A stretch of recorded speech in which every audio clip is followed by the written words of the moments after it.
За сайн уу манайхан. Энэ удаа та нартай Өмнөд Солонгосын DP буюу Deserted Pursuit гэх олон ангит киноны эхний бүлгийг ярьж өгөх гэж байна. Акшн киног баздаг алдарч жүжигчин Жон Хэйн маань энэ кинонд оргосон цэргүүдийн араас хөөцөлдөг цэргийн цагдаагийн дүр тоглосон байдаг ба анх 2021 онд гарахад нь ямар чанартай бүтээл болов вэ гэж бодож байсан ч одоо ярьж өгч амжилтгүй явсаар өнөөдөр хүрлээ. За тэр яг угаасаа кино бол их сонирхолтой. Тарих толгой ажилласан үйл явдал ихтэй учраас олон зүйл нуршилгүй кинонд орцгоё. Энэ удаагийн дугаартай маань Velby Shop хамтран ажиллаж байна. Velby компани Канад улсад үйлдвэрлэгдсэн Ferguson Forte төмрийн бэлтгэлийг Монгол улсад аль биесны хэрэгтэйгээр борлуулж байна. Төмөр нь хүний биед хүчил өргөцөө үүрлэх, энерги үүсгэх чухал үүрэгтэй бөгөөд дутагдлын үед ядарч суйлдах, анхаарал төвдрөл буурах зэрэг шинж тэмдэг илэрдэг. Орчин үеийн амьдралын хэм маяг буруу бололт, стресс зэрэг хүчин зүйлсээс шалтгаалan төмрийн дутагдал түгээмэл тохиолдож байгаа тул нэмэлтээр нөхөх нь чухал юм.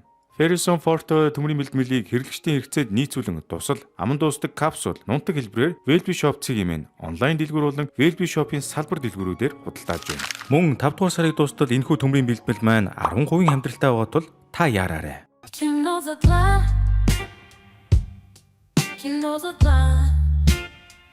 Нэгдүгээр анги. Кино маань Өмнөд Солонгосын нэгэн цэргийн ангид Ан Жунхо гэх нэртэй шинэхэн цэрэг халт цэргүүдэд дээрлэхүүлж тэндээс үзүүлэх дарамтыг шүд зүүн тэсвэрлэж байгаагаар эхэлдэг. Цээж рүүгөө цохиулах тусам арын ханд зоолттой хадаасны үзүүрт дагзаа сүлбүүлэх нь энүүхэнд байгаа мэт харагдана. Улмаар үзэг солигдоход Жунхог цэрэг татагдахаас нэг өдрийн өмнөх үйл явдал руу шилжлээ. Жунхо үргэлтийн хоолны зөөгчөөр ажилладаг байсан ба нэг айл түргэлтийгээд явж байтал тэр айлын эзэгтэй нь хариулт өгсөнгүй нэ тэрэ бол явчлаа шүү. Уг нь мань нэрэ хаалга тайсан хүүхдэд нь хариулт өгсөн юм байна л дээ. За тэгээд ажил дээр эртэл түүний босс нь үйлчлүүлэгчээс хариулт өгөөгүй талаар гомдол ирсэн гэж шалтгаалаад ажилласан хугацааныхын цалин өгөхөөс болдох гэж үзэж байлаа. Гэвч өмнөх цалингаач авч чадахгүй байгаа дээрээс нь маргааш цэрэг татлагад хамрагдах гэж Жунхо түүний хөдөлмөрийг хуйль зөрчиж байгааг нь элчин нэмэн сүрдүүлж хоол түгэлтэнд ашигладаг моциклыг нь унаад давхих гээд яваад өгдөг. За маргааш нөгөө ахтар цэрэг татлагын үйл ажиллагаанд хамрагдаж бусад шин цэргүүдийн хамтаар 5-7 хоногийн эрчимжүүлсэн биеийн хүчний дасгалжуулалтыг давах хэрэгтэй болдгоо. Энэ шалгуурын дараа Шинковод өөр анги нэгжүүдэд хуваарлагдаж байгаа юм. Киноны ихэнд гарч байсанчлан энэ хідэн орк халт цэргүүд нь хөөрхөн шин цэргүүдийн үйл тамыг нь цайлах юм уу жаавас. Салааны ахлагч Чон гэх нэртэй нэг бузрын дээрлэхүү гар нь хэлж байгаа. Надад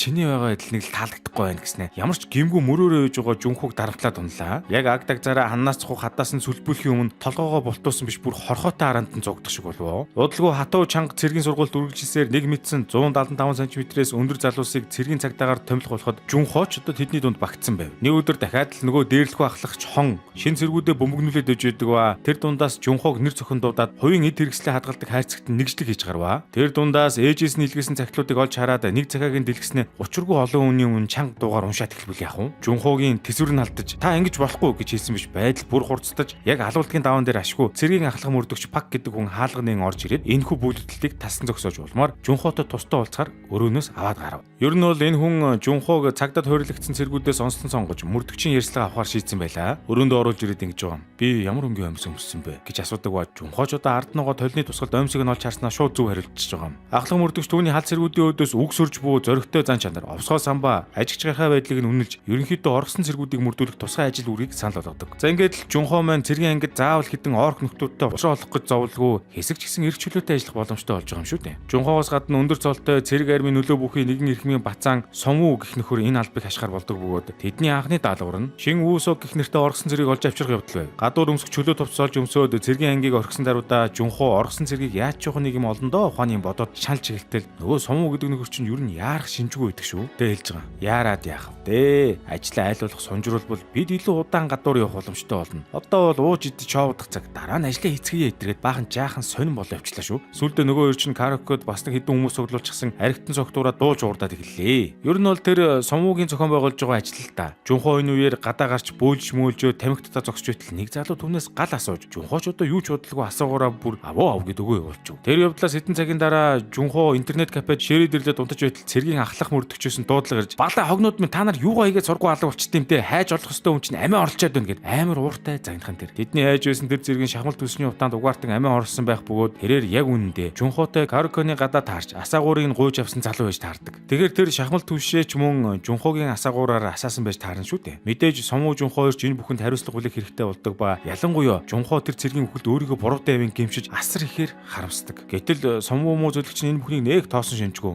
Өчигдөр оройны талаар цэргийн ангийнханд мэдэгдэж болохгүй шүү. Дараа нь гайл болно. Ухааны мэлэх ба энэ мөчөд Жунхогийн уур хилэнд дээцэгтэй үрж мань нэрийг зогж унгаагаад нүүр нүдгүү балдаж чиглэлээ. 2 дугаар анги. 2 дугаар анги гэхлээр гэхэд цэргийн эмнэлэгт эмчлүүлж буй Түрүүч хан гэдэг дүр шинээр гарч ирнэ. Түүнийг шүршүрд орж байгаа ер нь гинтл цэргийн анги руугаа буцах цагт босон талаар тушаал буусныг мэдэгдэх нь тэрэ. Харин хамтран зүтгэгч цагдаа андаа эмнэлэг төвтөл нь нүүр нүдгүй балбаж орхисон Жунхоо маань одоогоор цэргийн ангийнхаа шоронд хоригдож ер нь хүндхэн нөхцөлөд ороод байв. Мөн тэдний мөрдөж байсан цэрэг нь амиа орлсон явдлаас болоод цэргийн ангид нь Ахмад Им Жисоп гэдэг хүн төвөөс томилогдсон ирдэг ба цэргийн ангийн цагдаа нарын босс Пак ахлах мөрдөгч түүнийг мэдээлэлээр хангаж ажиллах үгийг давхар гүйцэтгэх болсон байв. Энэ хоёр анхудаа таарж байгаа хэдий хоорондоо угаасаа л бифтэй болох нь одоо цаг хугацааны л асуудал юм шиг санагдаад байгаа юм да. Пак ахлах шин дараагаас зодон нүдэний асуудал дууссан Жунхогийн талаар тодруулж байгаа нь харагдана. Эцэст нь шин дараага Жунхог цэргийн ангидаа цагдаа яваар ажиллахыг зөвшөөрч харин нөгөө дээд албан тушаалтны хүү Сонвог цэргээс чөлөөлөх шийдвэр гаргалаа. Ер нь бол цэргийн удирдлагууд ууждагтай уургын морь шиг Сонвогоос олж ийм зүйл тохиолдсныг ямар ч нэмэлт тайлбаргүйгээр мэдэж байсан хэрэг л дээ. Ахлах мөрдөгч Пак шоронгоос Жунхог гаргаж авахар ирдэг ба манерч нөгөө нас орсон цэргийн араас гэмшиж өөрийгөө буруутгасан байдалтай бүр нэг сүр сүлдгүй амтан болчихсон сууж. Суулгацсныхаа дараа цэргийн байрандаа босож иртэл нөгөө ядаргаатай дээрлэхүү ахлагч хон Жунхоо болон бусад шин цэргүүдийг өдөж хоргосоор л байлаа. Гэтэл гэнт нөгөө ангийн ихэнд имлэгээс гарах тушаал авсан Түрүүч хан гэдэг хүн цэргийн ангидаа иргэн ирсэн байдаг ба бус доркуудаасаа ялгаатай нь ааш зан 50 аливаад уужуу ханддаг. Хөнгөн хошигнол хийхдээ сайн гээд за бараг шин цэргүүдийн хувьд мөрөөдлийн ах гэмээр хүн цэвэр агаар татуусаар орж ирэх нь тэр. Ер нь бол энэ Түрүүч хан гэдэг хүн маань манай Жунхоотой хамтраад цаашд оргосон цэргүүдийг мөшгөхөр болдгоо. Удалгүй өөр нэгэн цэрэг оргосон хэрэг гарч мань хойч одоо цэргийн ангиа орхиод гадуур ажиллагаандаа орж байгаамаа. Тэр оргосон цэрэг нь яг 1 сарын өмнө Инчон өртөөнд галт тэрэгний зам руу үсэрч амиа орлох шахсан үйлдэл нь камерын дүрсэнд үлдсэн байв.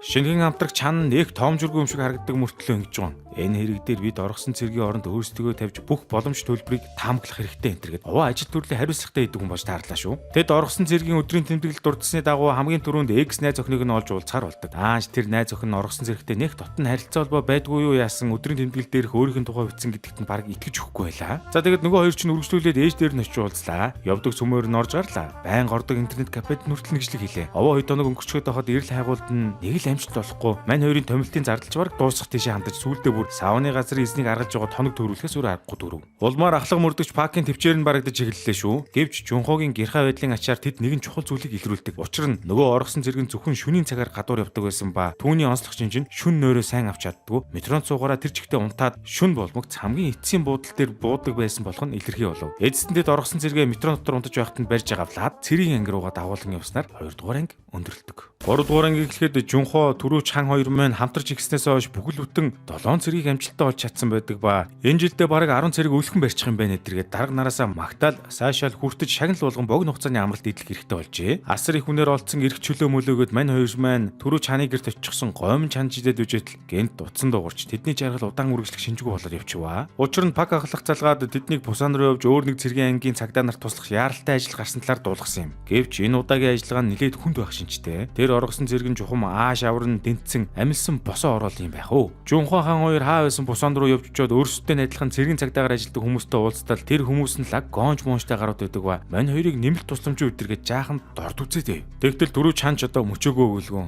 Та нар одоо ховцонорт мөнгө өрж байгаар ажил төрлөө олигтойгон хийлдээ. Та нарыг чадахгүйгээр чинь бид нэр хэргийг шийдгээ ирлээ дээ. Гэт аваад хаялаа. Ширээн дээр нь хоёр хаяг гаргаж тавьснаа Жунхоо хан хоёрт найз охиных нь хаягийг үлдээгээд өөрсдөө аавынх нь гэрлөө явцгаахаар болдог. Гэхдээ мань хоёр юу гээл тэдний зааварчлагыг даггавдээ. Жунхоо тэдний харуулсан аавынх нь гих гэрийн хаягийг нэг хараад л чэжилсэн байдаг ба шууд тэр хаягаар нь дахиад очив. Тэдний хайж буй энэ цэргийг Жон Хэмин гих бөгөөд нэрэл аавынхаа гэрт бүгж байдаг ба аавыгаа хүртэл дээрлэгдэг характер гэж авах юмгүй нөхөр байлаа. Хоёр цагдааг очтол тэр шууд л байрныхаа цонгоор гараад турбоноос зүгдэн авирч зогтож байгаа нь харагданаа. Жунхоо байрнуудын доогуур гүөх бол Түрүүч хан түүний араас хөөцөлтөнд дээврээс дээврийн хооронд нисч яваад ууц нуруугаа гинтэж орхив. Гэтэл дээврийн хаалгаар гинт Жунхоо өсөрч орж ирээд нөгөө цэргийг тэрэд унагадагч өнөөх нь угийн босоо ороолын болохоор босч ирээд Жунхоотой бокстой эхэлж байгаа маа. Сүүлдээ нөгөө нөхөр чинь Жунхоог маань нокаутанд ортол цогж хаяад зугтаагаад явчлаа. За ингээд эхний орлого хэрхэн бүтлгүйтсэн тайлангаа босстой уцаар тайлбарлалтал ахлах Пак нь дэлбэртлээ уурлаж улмаар нөгөө шинэ өдөрлөг нь хүртэл түүнийг доод хүмүүсээ ойлгохтой удирдах чадсангүй арчаагүй өмнөд инээ тэргээд үг хаяад эхэлдэг ба ийхүү дургу хүнээсээ доромж үг сонссон Пак ахлах маань яахан зүгээр сухав лээ дээ. Тэгээ хоёр зэрэгтэй хандаа хэлж байгаа. Жон Хэмин гих оргил цэргийг барихгүй бол эргэж ирэх хэрэггүй хэмээн зарилгаа болгосон байдаг.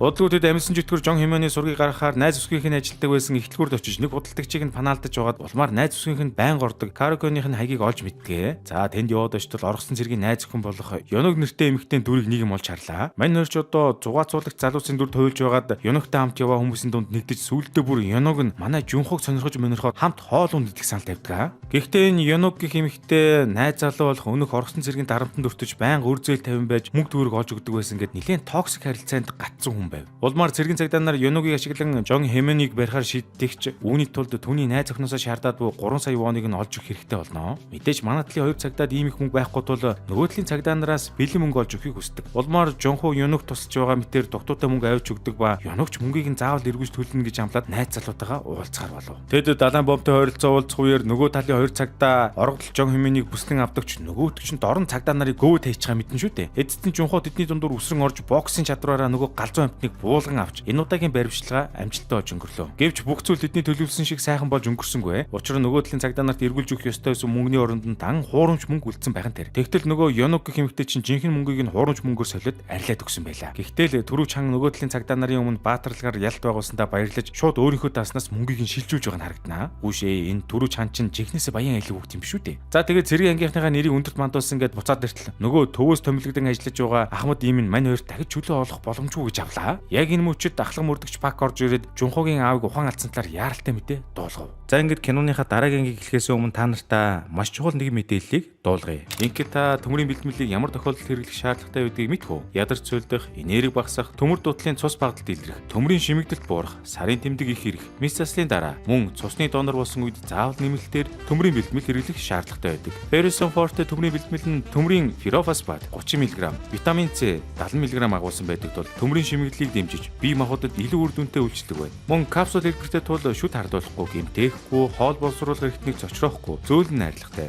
Өндөр шимэгдэлтэй тул төмрийн төвшинг илүү үр дүнтэй нөхөхөд дэмжлэг үзүүлдэг. Үүнээс гадна гемоглобин нэлэгжилт хүчил төрөгчийн зөөвөрлөлт болон улаан эсийн хэвийн хөгжлийг дэмждэгээрээ онцлогтой.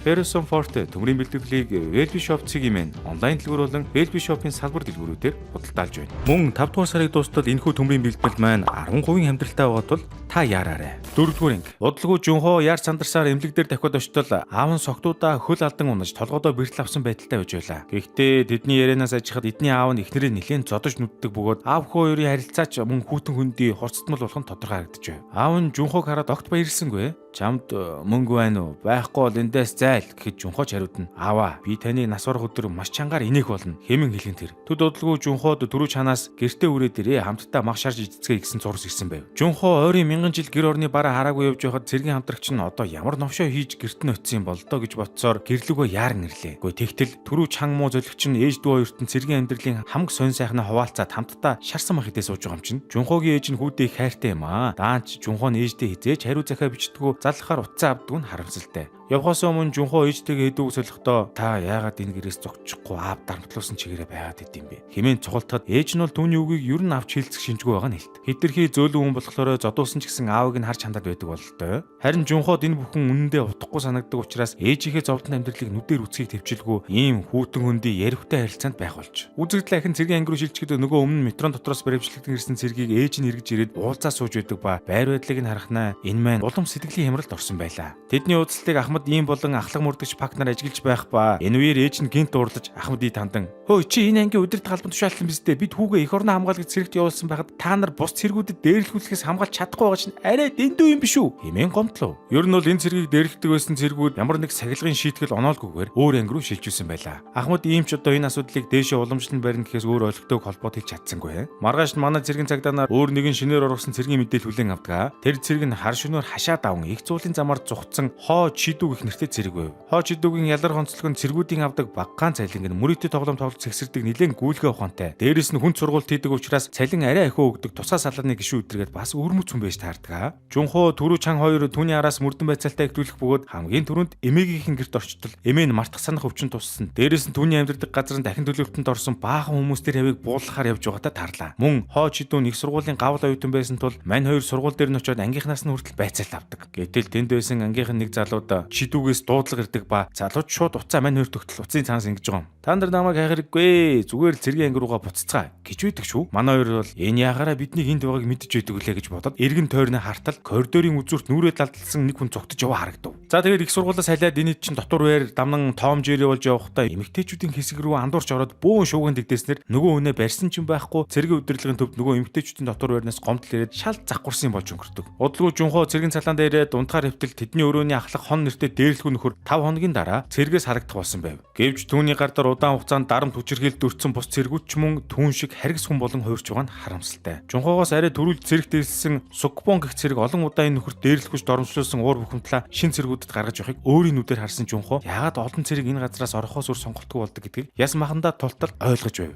Манай монголч гэсэн ингэдэг хідэн балаа гараад байдаг шүү дээ. Нөгөө халагдах шүү дээрлэхүүгээр Жунхог өөр нэг цэргийг цохид зод гэж тулахад Жунхо яагаад ч түүний үгэнд орохгүй зөрүүдлэх ба төд удалгүй ханаас ч бүүмэд анд найз төрүүч хана гарч ирээд та нар болдоо би наадах чинь өөрөө мэдээ сургая гэж хэлээд Жунхог аваад яв. Гэхдээ тэгээд нэг амбар шиг юмд орсноо бөөн чимээ гаргаж амхандаа Жунхог зодж байгаа дүр үсгэж байгаа юм бах уу? Чаавас гэж. Яг үндэ бол тэр Жунхог хүнд байдлаас гарахаар ирсэн юм. За тэгээд нэгэн дуулцсных мань хоёр нөгөө алдарт чидүүгөх орсон цэргийг яагаад орсон талаар боломж төлбөрүүдийг таамагдаж улмаар нэгэн дүгэлтэнд хүрдэг. Тэр их сургуульд магадлалын онолоор мэрэгсэн сурч байдаг ба яавч шалтгаангүй орох хүн биш байла. Улмаар Жунхо түүний цэргээс болдох шалтгаан нь эмээтэйгээ ойр байж харж хандах. Дээрээс нь орон гэр нь газарт орсон тул эмээгээ совилын газар шилжүүлэхийн тулд мөнгө олох зорилгоор тэдэнтэй таарч байсан газар чөлөөлтийн хүмүүс тунд ажиллаж байх магадaltaй гэх таамаглал төрөв. За тэгээд энэ таамаглалдаа бат итгэлтэй байсан учраас ахлах мөрдөгч Пакасаа гуйж нэг юм зөвшөөрөл аваад маргааш нь хэд мань хоёр нөгөө газар чөлөөлтийн залуусын дунд ажиллаж уу хоо чидүүг газар дээрээс нь барьж авч чадлаа. Тэд чидүүг барьсныхаа дараа хэрэг явдлыг лавлан асуухад нэрэл Жунхогийн таамагласан бүх зүйл таарч байв. Чидүүгийн хувьд дахиад 2 сар тиссэн бол эмээг асрамжийн төв рүү шилжүүлэх хангалттай мөнгө олохоор байсан тухай сонссон төрүүч ханч до түүнийг өрөвдөж нэг мэдсэн барьж авсан цэргийнхээ гавийг суллаж чи тэгвэл 2 сарын дараа өөрийгөө илчлээд хүрээд ир мэдв гэж авдаг юм да. Энэ мэн тэгж байгаад их уяхан сэтгэлтэй хүн юм уу? Ингээд арай гэж барьж авсан нөгөө цэргэн ч эрх чөлөөтэй болж Жунхо маань анд найз төрүүч ханыхаа сайхан сэтгэлээс бас нэгийг нь ухаарсан уу яасан ээжтэйгээ уцаар ярихаар шийдэж байгаа нь харагдана. 5 дугаар ангийн эхлэхэд бас нэгэн цочор мэдээ биднийг өгтөн. Жунхогийн салааны Сукбон гэх нэртэй цэрэг дээд цэргүүдтэй байнга дээрлэхүүлдэг байсан бөгөөд харуул хийж байх үеэрээ өөрийг нь ёс бусаар дээрлэхдэг байсан нэг цэргийг бодоо оллон цохиж нүдэд улмаар оргон зайсан байлаа. Цэргийн цагдаагийн командлагч Сукбоныг чимээгүйхэн эрен хайх шийдвэр гаргаж хэвлэлд мэддэхгүй байхыг онцгойлон сануулдаг. Иймд Ахмад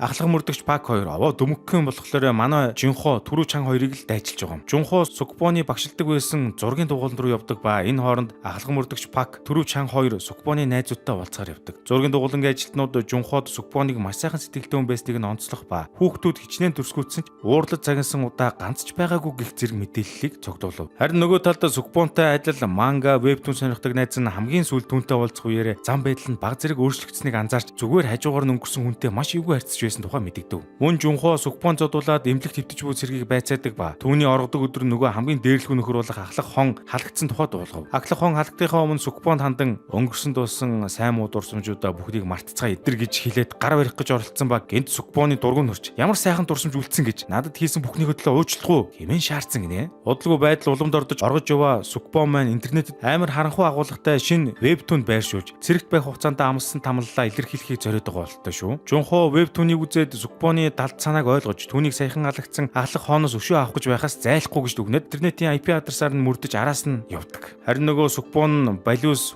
олс мод цүнхэлсэн өшөө авах хүсэлтэд гүн автсан шинжтэй явж байва. IP адресаар нь хөөсөөр цэргийн цагдаа нар орон нутгийн автобусны буудлын дээр цугларч байв. Мөн бус цэргийн ангиудаас 20 гаруй хүний нэмэлт хүч авахар болсон байлаа. Гэтэл Жунхог буудлын дээр ирэхэд юу нэмэлт хүч өрдөө өмнө нь Пусонд тэдэнтэй нэг удаа хамтарч байсан 2 цагдаагаас өөр хүн харагдахгүй байв. Цаг туусан тул Жунхо Пусоны хоёрыг гуйсаар урьдчилан сэргийлэх ажиллагаанд татан оролцож болцшгүй хүн амны хэрэгээс урьдчилан сэргийлэхээр хөдлөн. Нээрэн яагаад нэмэлт хүч ирээгүй вэ гэхээр нөгөө шинээр томилогдсон Ахмад чинь ахлах мөрдөгч Пак дургуун болохоор ажлыг нь нураах гээд албаар нэмэлт хүч авах хүсэлтийг нь cancel хийсэн байжээ. Ядаргатай нас. Улмаар Жунхо зогсоолд ирсэн нэгэн автобусны дотор Сукбон байгааг олж хараад түүн рүү ойртож чадсан ч нөгөөх нь түүнтэй мэндийн зөрүүгөө тэмцэлдэж бүр автобусны цонхоор цугтаагаад гүйчж байгаамаа. Гэтэл Жунхо тусч байсан Пусоны цагдаа нарын нэг нь гинт хурдтай ирж автобусанд мөргүүлж осолдоод энэ удаа тэд Сукбоныг хамар доороосоо алдчихдаг. Гэтэл хожимдож ирсэн ахлах мөрдөгч Пак түрүү чан хоёр Сукбоныг зогтож байгааг олж хараад тэр хавар дахин нэг хөөцөлтөн өрнөж эхэллээ. Эцэст нь түрүү чан кино театрт нуугдах Сукбоныг олж хартал өнөөх нь бүр хутаг гаргаж ирээд түрүү чаныг сүрдүүлэх нь тэр. Түрүү чан хутганаас травматай бололтой юу ч хийж чадалгүй бууж өгснөөр дахиад л Сукбоныг алдчихв. Гэтэл энэ үеэр цэргийн цагдаагийн командлагчид Пусоны цагдаагийн осолд орсон талаар дуудлага ирж командлагч одоо Ахмад зандарч ахиухан нөөц хүч дайчилгээд байхад олигтой ажлаа хийсэнгүүгээд жижигрүүлж байгаа нь харагдана. Өөдгүүзэн гаргаж нэмэлт хүчийг нь канселдсан энэ нөхөрт бол хүрдэг ёстойгоо хүртэж байх шиг байгаа юм. За нөгөө тал тэрийн газарт ажилласан манай цэргийн цагдаагийнхан ажиллагаагаа дуусгахад уулзаа зогсож байтал Жунхогийн би 0 орчоод ирье гэд хэлээд тэр чигээр алга болов. Учир нь тэрээр саяхан алагдсан ахлагч хооны гэрийн хаягаар очиж болцсошгүй аюулын талаар анхааруулахаар шийдсэн байлаа. Гэтэл Жунхо хүлээгөө зогсож байсан хоёр маань түүнийг ахлагч хооны хаягийг аваад алга болсон гэдгийг нь ухаарч түрүү чанч одоо түүний араас явж туслахаар шийддэг. Жунхо ахлагч хоонд очиж Сукбоныг өшөө авахар удахгүй ирнэ гэдгийг дуулахад өнөөхөн ч одоо түүний үгийг үл тон өөдөөс нь хаалгаа тас хийтэл хаачж байгаа юм. Удалгүй тэдний байранд нөгөө Сукбон нэрчсэн гүйж явдаг ба Жунхоч түүнийг олж хараад зогсоох гэж оролтол Сукбон түүнийг цахилгаан бураахаар тогон зохиолж унгаад барилгын төмрөөс гавлж үлдээгээд зорилгоо гүйцээхээр ахлагч хооны хаалга руу орддог. Гэтэл нөгөө ахлагч хоон чи нэрээ ирч гэж байгаа мó гэсээр түүний араас бейсболын цохироор цохоод унахчив.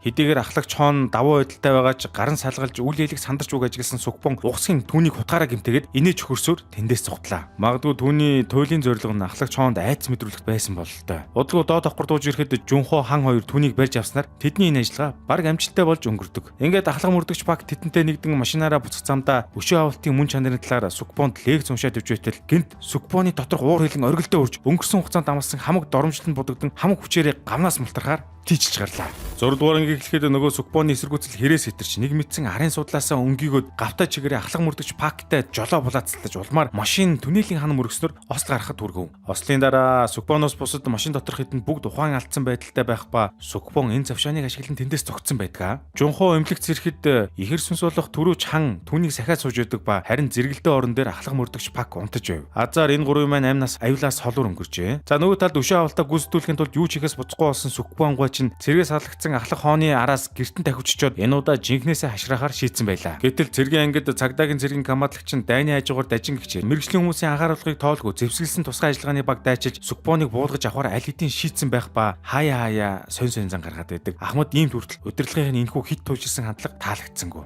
Улмаар Ахмад ийм дургуйч гисэн ахлах мөрдөгч Пактай холбогдож тусгай багаас уртж өөрсдийн цагдаа нартаа нийлээд хэргийн учрыг олох хэрэгтэй хэмээн хэл үргэдэг. Үзэг солигдоход ахлах хоон барьцааны хүн болж хувирсан байх ба нэгэн хонгод цэрээд нүдэ нийтэл дээрээс нь Сукбон түүнийг ширтээ зогсож байв. Сукбон уг нь ахлах хоонд яг өөрийнх нь яргалыг мэдрүүлэх гэж байсан ч Сукбоны араас гадны хоёр мөрдөгч хөөд ирсэн тул ахлах хооныг чирээд тэндээс цухтахаас өөр аргагүй дүрдэг. Гэсэн ч хаа олдохв дээ. Нөгөө гадны мөрдөгчд нь зодон нүдэний тал дээр нэлээд сурамгой нөхдүүд байж таардаг ба ядах юмгүй Сукбоныг болгож тавьж байгаа харагдана. Тэгтэл тэр үеэр Жунхо тэднийг олж ирээд дэлб цотуулж буй Сукбоныг өмөрөн нөгөө гадны мөрдөгчтэй чинь бас үдэлцээд эхлэх юм аа. Харин энэхүү газар доогоор хөнгөлтэй түнэлийн гадна ахлах мөрдөгч Пак цагдаагийн командлагчтайгаа ан ман үдэлцээ зогсож байлаа. Яг ийм хүн барьцаасан үйл ажиллагаанд хийх зэвсгэлсэн этгээдүүд оролцуулах нь золгүй төгсгөлд хүргэдэг гэдгийг мөрдөгч Пак хамгийн сайн мэдэж байсан тул тусгай багийг оролцуулалгүй байхыг хүсдэгч хөгшин командлагч нь бол чи битгий уцаа гэсэн аястай өөрийнхөөрөө түрэмгийлээд байв. Харин хонгол дотор Жунхо ч Сукбоныг барих гэж орж ирснээр сүүлдээ өмөрөөд гадны мөрдөгчтэй байдалтай байх зур Сукбон мөрдөгчийн бүгд аваад Жунхог өөрийнх нь хэрэг хөндлөнгөөс оролцохгүй байхыг амжилтлан хүсч тусгаарлах хаалтыг цойшлоод цааш яваад өв. Нөгөө ахлах хон бол нэлээд шаргацсан байдалтай арайхийн хонглын үзүүрийг олоод гадаа гараад ирдэг ч түүний араас мэдээж Сукбон буу чиглүүлсээр гараад ирэхээ мэднэ шүү дээ. Байдал нэгэнд эгүүцнийг ухаарсан ахлах хон Сукбоны өмнө өвдөг сөхрөн суугаад цэргийн ангид түүнийг дээрлэхэж байсныхаа төлөө тасралтгүй уучлалгүйж эхэллээ. Сукбон түүнийг юу юугүй буутахад бэлэн болсон байдаг ба яг энэ мөчөд түрүү чан гарч ирээд нөхцөл байдлыг намжаах гэж оролдоно. Гэтэл уур бухимдалтай автсан Сукбон хий буудаг ба энэ чимийг сонсон тусгай багийнхан тэдний зүг яарвчлав. Тусгай баг ирэхээс өмнө Жунхо тэдэн дээр хурч ирээд Сукбонд зургийн дугуулангийн шавь нь орохыг хүсч байсан сургуультай тэнцэж түүнд энэ талаараа хамгийн түрүүнд дуулахыг хүсч байсан тухайгаа хэлж одоо бодлохгүй алхам хийн хүн амны хэрэгтэн болбол эргээд шавь нартайгаа уулзах нүүргүй болно хэмээн буулт ихийг ятгасаар байлаа. Харамсалтай нь тусгай багийнхан тэднийг бүслэн авч ямар ч гарцгүй болгоо. Нэгэнт тавханд орсон мэт санагдсан тул Сукбон энэ бүхнийг өөрчлөхийн тулд ямар нэгэн алхам хийх хэрэгтэй гэж хэлээд өөрийгөө золиослох сонголт хийж хоолой руугаа буутдаг.